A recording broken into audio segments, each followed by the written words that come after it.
Nu penting mah orang mah asal deh guys baca waqiah engke ge sugih sorangan. Ji atuh ulah haju ngadadak kakaraget tilu baca waqiah haju hayang sugih bae. Ti kuari macana waqiah asal memesare baca asal memesare engke 5 10 tahun karasa. Allahumma shalli ala sayyidina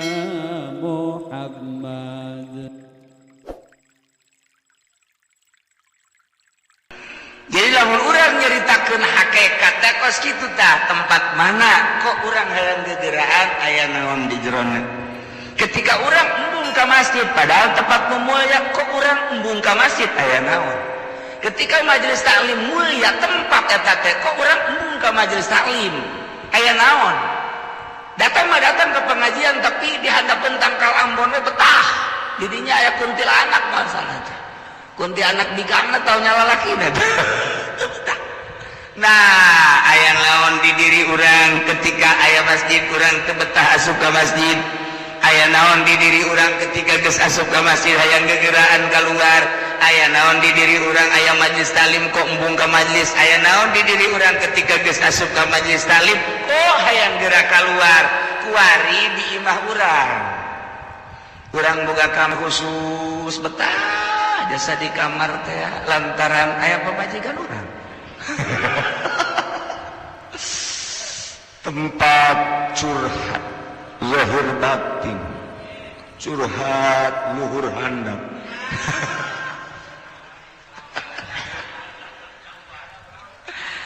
tah guari orang boga kamar tesa kedeng jangka waktuna 1 tahun 2 tahun di awal nama orang telah leng-leng ibadah kabelah dia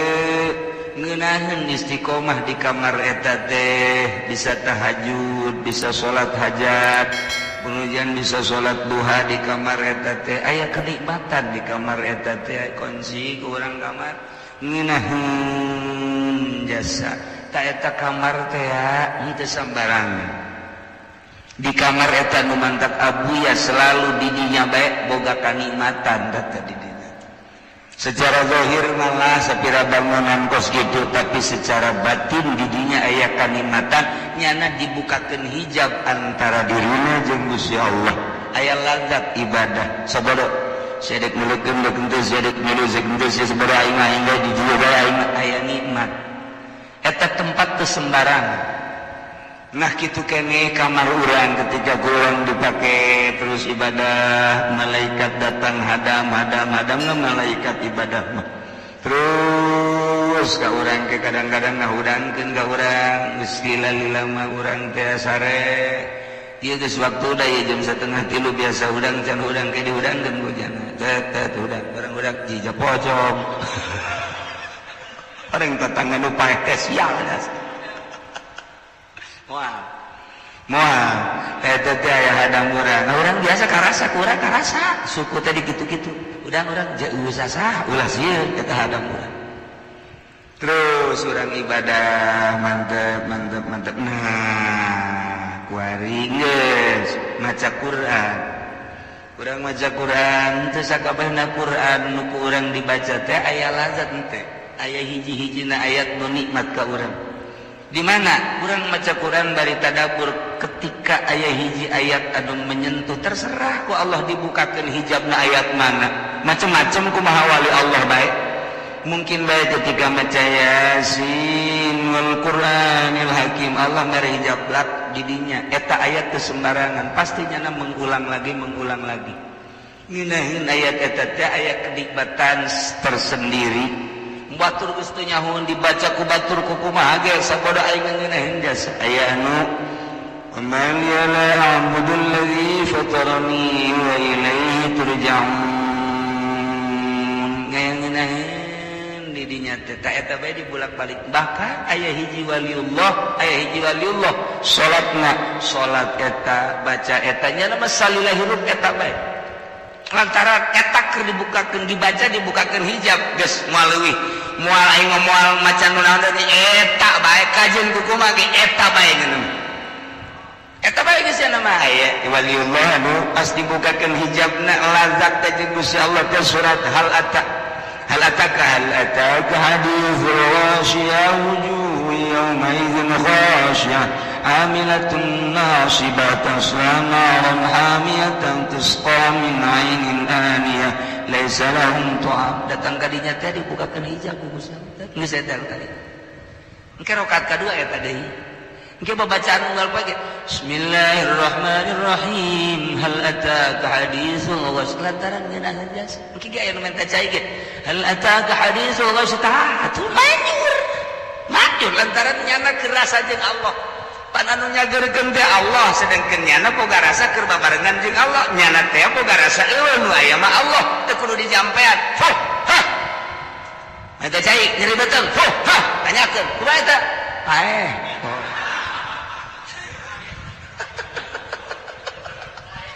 Teh Allah baca keur paeh. Tah, eta lagu kitu terus we ayat-ayatna. Babacaan nu mana anu nikmat engke dibere urang zikir sesuai jeung petunjuk guru. Awas tarik napas, la ilaha illallah, tarik la ilaha terus kadituna la ilaha illallah, la ilaha illallah. Pan zikir teh endek lalaunan teh hartina mah endek teu gancang-gancang, la ilaha illallah, la ilaha illallah. Lalaunan sorangan la ilaha illallah, la ilaha illallah.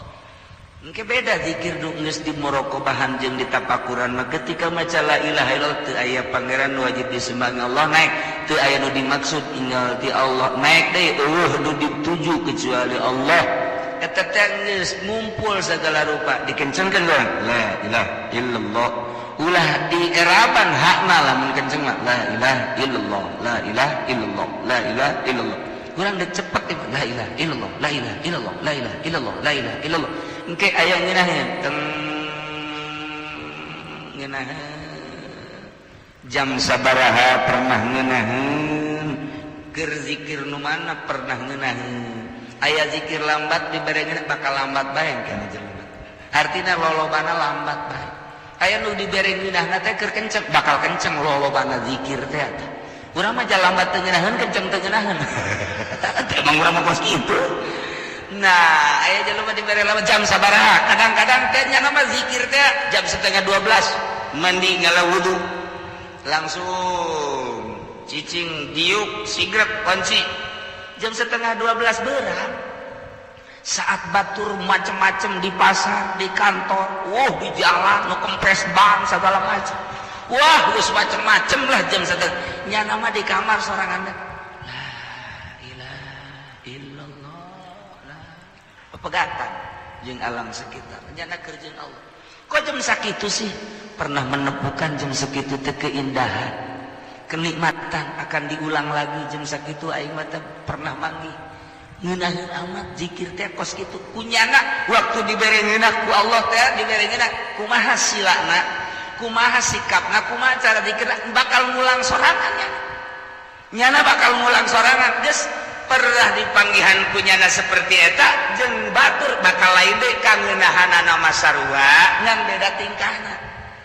atuh salah teh mah kos kitu mah si ieu mah jam sakitu diberengeuna mengulangi deui diukna kos kitu carana kos kieu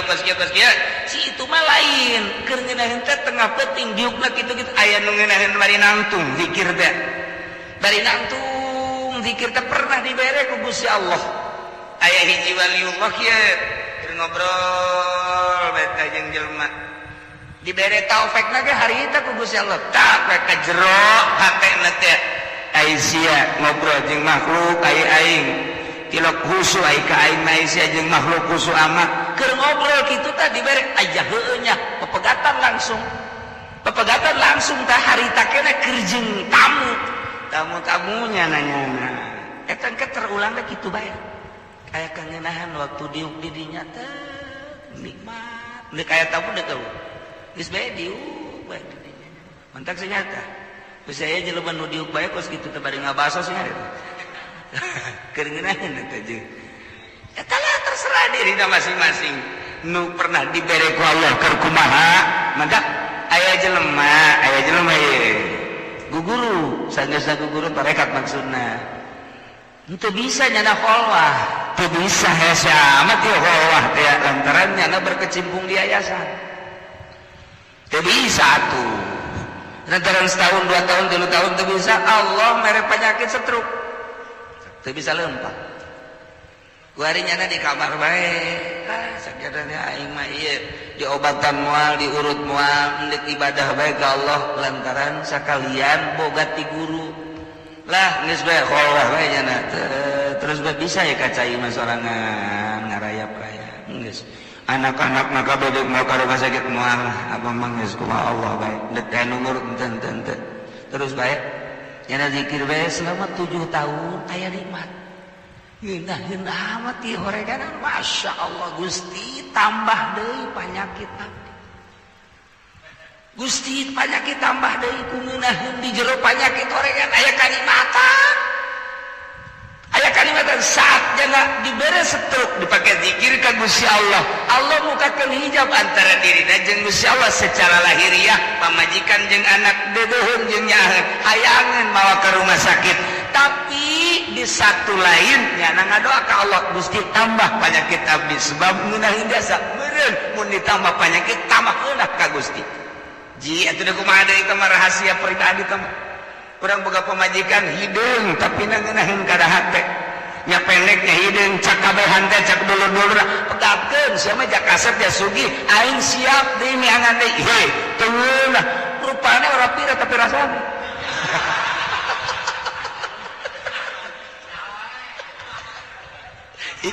itu pribadi itu gitu ngerahin di kumaha tuh atau teu bisa dikitu-kitu jangan puguh gelis jangan puguh nolak dan lain sebagainya bisa ngahibur dirina tapi ieu mah geus jelas hideung nyungir pendek beke tapi kok ngeunaheun ka hate kumaha ngeunaheunana ketika nyana neuk mandi dibawakeun handuk ketika manehanana isuk-isuk hayang kopi apa hayang susu dibawakeun ketika deuk ka mamana sendal dan lain sebagainya ketika dek sare keke di kepangebutankeun heula ketika dek sare keke pamencetankeun heula ketika servisna poha iya teh mah biasa ninggalkeun anak kan nu kieu bae masyaallah ku tanggeus ngabledeh ti heula kadang-kadang jeung nu geulis mah muka ku teh angel datang ka turun deui temperatur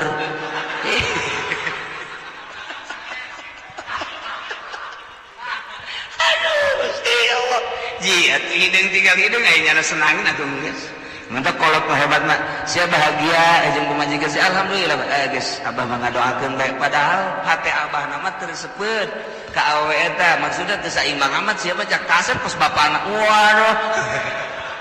tapi ternyata boga iya atuh geus jodoh nyana terhibur atuh geus ulah sok ajul dihihileudan ieu mah dihihileudan aing ngajanjeun sia teu sregep asana lah kawinkeun bae ku abah aya keneh loba keneh eta mah geus tinggalkeun atuh jadikeun nu kadua katilu abah kolot blon eta kolot atuh batur geus terhibur jiran atuh geus nah ieu hiburan hate engke dibere ku Allah tanda hiburan karomah ngaran setiap jelema bersyariat bagus engke kadeuleuk ku batur teh wah hebat amat salatna lain rapih ketika ditorekat engke bakal kadeuleuk andiukna jeung hilimna ketika engke jadi wali dibere karomah jangan hibur dirina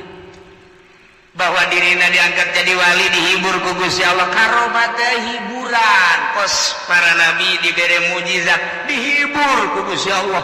hiburan para nabi para rasul dibere mujizat hiburan para wali dibere karomah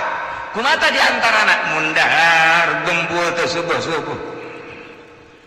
eta karomah eta campur genderuwo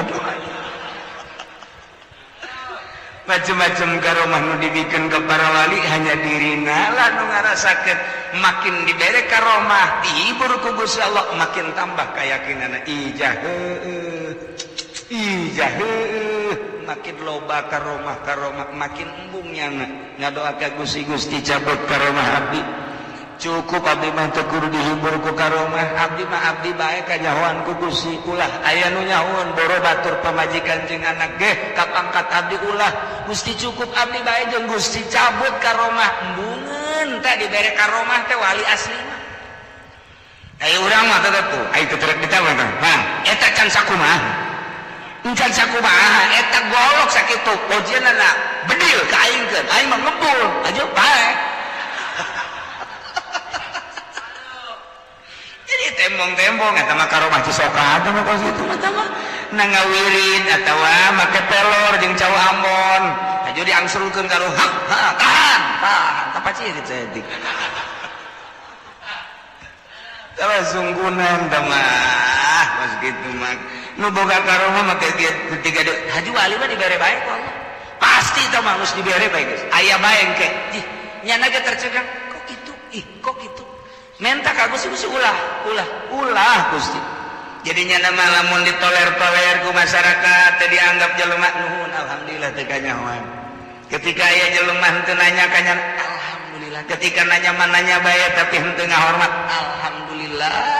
rabbil alamin aing teu kanyahoan ku Gusti Allah tah eta bungahan nyana mah aya urang mah lain budak kapangijieun aing nanyana mamang bae pan aing kiai goblok jebulah oh gebudak aing kiai sia kunaon mang haji deh puyang aing mah kasia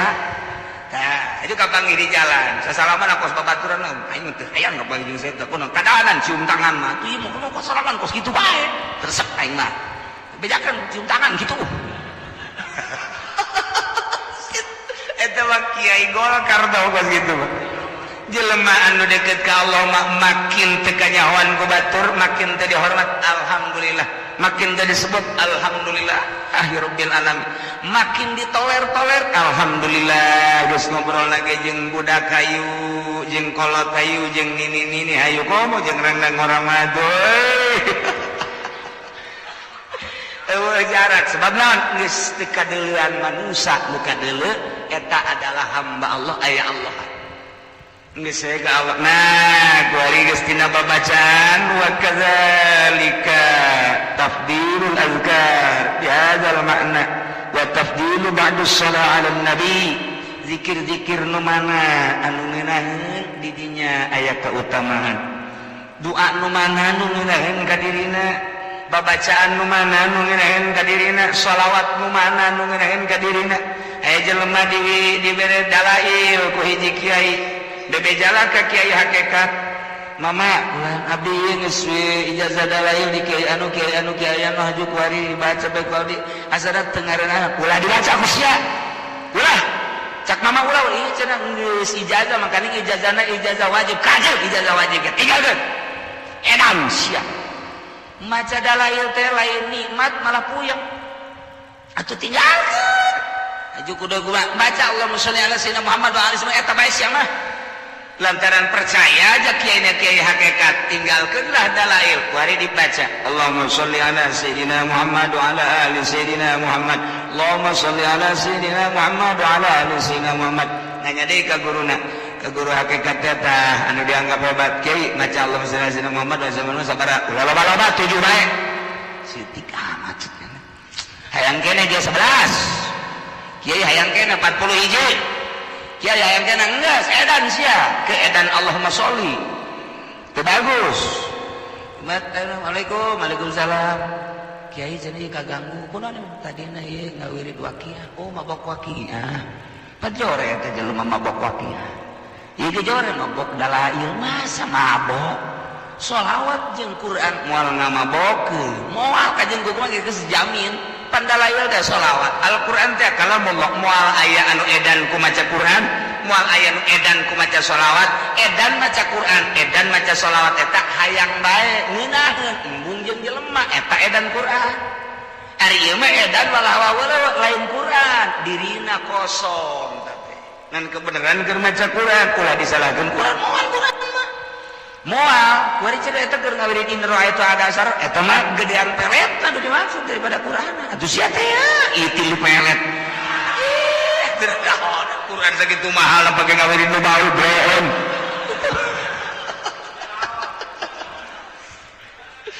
tah nu nyahoeun mah kajeut teuing itu dalail tinggal dalail lain bagus dalail teu cocok jeung dirina. Begitu dibaca Allahumma sholli ala sayyidina Muhammad wa ala sayyidina Muhammad encan kebel macan teh kebel bebeja kiai ku ngeunaheun teh awak kararampang atuh pasti rampang nya macan nangan 7 heuh. Sebab diri siapa cara aya maca dalail. Dalail mah kudu kontinu, poe Jumat, poe Sabtu, poe Minggu bang awas ya. Dikutuk ku sahibul dalail, mun teu dibaca awas. Saja lemah nu geus kabiasakeun maca mantak aya 2 tahap dalail teh. Mun teu dibaca eta lah didoakeun batalna kadeleuna walah wah weuleuh. Lantaran aya syarat-syarat jeung kaistiqomahan anu kurang. Bahaya kos hizib ripai, kos hizib nasor sing hade, tapi kos karar itu termasuk dalail. Geus ieu mah ringan-ringan bae. Mun urang geus hayang sugih maca waqiat teh kudu jeung doa-doana lamun jeung doana ijazah kosong ngaranna. Aya doana babari teh mah doa kos kitu mah. Nu penting mah urang mah asal deu geus baca waqiat engke geus sugih sorangan. Ji atuh ulah haju ngadadak kakaraget 3 baca waqiat haju hayang sugih bae. Tikuari maca na waqiah salna sare baca salna sare ke 5-10 tahun karasa oh jaheun ngeunaheun nikmat jasa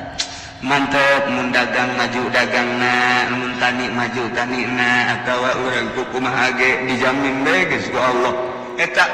urang teh istiqomah na ieu wirid sholawat nu mana nu ngeunaheun ka urang ketika urang ngeunaheun di dinyalah aya keunggulan geus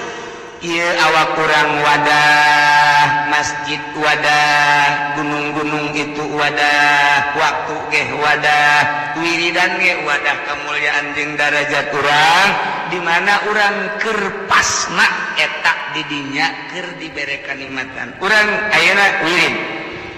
kapasrahan urang ka Allah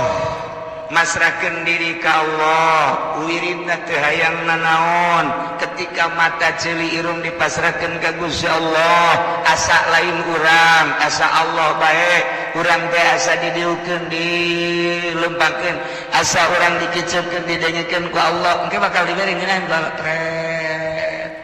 poho ngeunaheun zikir ge la ilaha illallah asa di mana nikmat gan eta hayang terulang deui hese hese kapasrahan urang dinolkeun sama sekali nolkeun diri urang teu sambarangan mentek ge berangkat deui tah jangan ngadoa ka Gusti kon teu terlalu dibere henteu terus dibere cek Allah aing ngresep ka sia mun cara ngorandang mangorandang hiji waliullah ke sebulan dibere sebulan teu sebulan dibere sakali ke sebulan dibere sakali deui sabulan ngan dibere sakali kanikmatan nyana bebeja ka Gusti ketika dibere kanikmatan tunjukkan Gusti kok abdi diberena sabulan sakali cak Gusti mun cak bahasa urang ilham aing resep ka sia mun cara ngorandang tak ka aing ngeuleukeun ngorandang sia aing resep mun cara naik mah morosot deui naik teh morosot teh tak aing ku sia aing ngeuleukeun sia naik morosot resep tah eta geus kitu teh resep biasa tah urang lamun boga kabogoh tah urang teh ayeuna nyili bae kabogoh urang neangan tah urang teh ku di teanganana resep waduh neangan ka unggal jelema nyanana nyumput bae neangan ka dieu tah eta teh indah jasa waduh asa jadi raja koang-koang di teangan tah aing teh resep di teanganana ku sia asa bener aing teh ieu teh buka kadade dipake kanya asa jadi mutiara lamun urang kabogohan buka bogoh urang teh neangan kesel cina bogoh kan teu neangan heran ieu mah berarti ieu mah wah kamu plase ieu mah ieu asana cinta mun ente dek maca naon gitu ngaran sholawat ulah gancang-gancang abeh kaambe ku malaikat Husain Allahumma sholli ala sayyidina Muhammad wa ala ali sayyidina Muhammad kama shallaita ala sayyidina Ibrahim wa ala ali sayyidina lamun dibaca ba'da salat 7 ba'da zuhur 7 ba'da asar 7 ba'da maghrib 7 ba'da isya 7 ba'da subuh 40 hikmahna ieu hikmahna bakal dibukakeun jalan-jalan kemudahan terutama rezeki sok geura Ki Bustomi almarhum eta buya eta kula di abah eta mantep teu kula maca eta bae ieu mah diwirid kula geus dibere sabarang tilok diwirid mantak susah bae telok diwirit nya ya kajen teh kadada kos ge hutang ambalaya telok diwirit nah maka supaya aya naon gitu ngaranna titi mangsana tata ruhani urang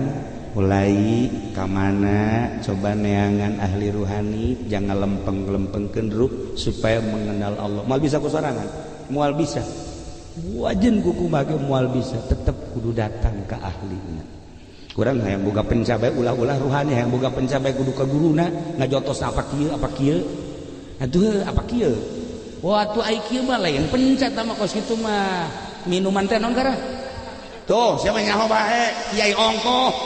nyoka ekstra jos nah atuh gajotos ge nangkis kitu sarua bae encan soal wirid-wirid dan nu lainna kudu boga guru komo lamun urang ningali abri mah bae bangga urang kamari kan aya danrem ka imah kemudian aya dan apa namanya dandim ka imah kula ngobrol deuk aya nu datang ka imah ke jangan dulu nanti aja kula ngobrolkan seputar peperangan ditanya aku kula Indonesia kalau melawan Malaysia gampang Indonesia kalau melawan Australia sehat Indonesia kalau melawan Amerika seuringan Pak Kiai bukan masalah kekuatannya kalau kekuatan tentara Indonesia dengan Amerika jauh lebih handal tentara Indonesia diakui dunia lantas yang parah biayanya Kiai udah gak usah terus tentara tahu dia itu nah iya kurang kan terkondisi di Indonesia iya soal biaya nah lah iya orang namun kula sampai detil namun perang kekuatan orang ya terus cari tanah kula menyaho mun perang jeung Malaysia mun perang jeung eta kekuatan itu bukan dari fisik nah dari biaya iyalah kelemahan negara orang. Nah, lamun diceritakan kos gitu berarti kan ceritakan tentang pengkondisian negara. Urang kudu nyaho di zaman Bung Karno kumaha, zaman Pak Harto kumaha, zaman kitu Gus Dur kumaha, zaman Megawati, zaman Gus Dur. Kemudian ayeuna SBY kamari kuari urang nu bisa ngarasakeun jeung kahareup bakal kumaha baca dan baca kalau Kangjeng Nabi titah membaca orang ikra orang membaca Quran baca hadis baca kitab baca negara boleh sampaikan ke acak-acakan ke kahareupna wallahu alam tejaho urang mah cuman titah membaca dan membaca ulah haju urang tadi sakumaha ditiup ku angin sepoi-sepoi haju kieu bae takar dipanggil ku bupati bae berapa sih pemberian bupati? Jangan ketawa sih. Cilik iku. Lah iyalah, urang ulah tersepoi-sepoi kuno kos ngaran itu. Bangkitkan semangat juang urang di bidang masing-masing ulah terkontaminasi supaya bangsa jeung negara urang terangkat ku urang kabehan sebagai rakyat ibu pertiwi urang ulah kena sare supaya bentak urang nu ngabentakkeuna, urang nu majukeuna, urang nu ngamakmurkeuna sebab urang bangsa urang teu pernah aya satu bangsa ketika diserang ku negara batur nu kudu ditinggalkeun. Apapun yang terjadi, unggal negara pasti. Allahumma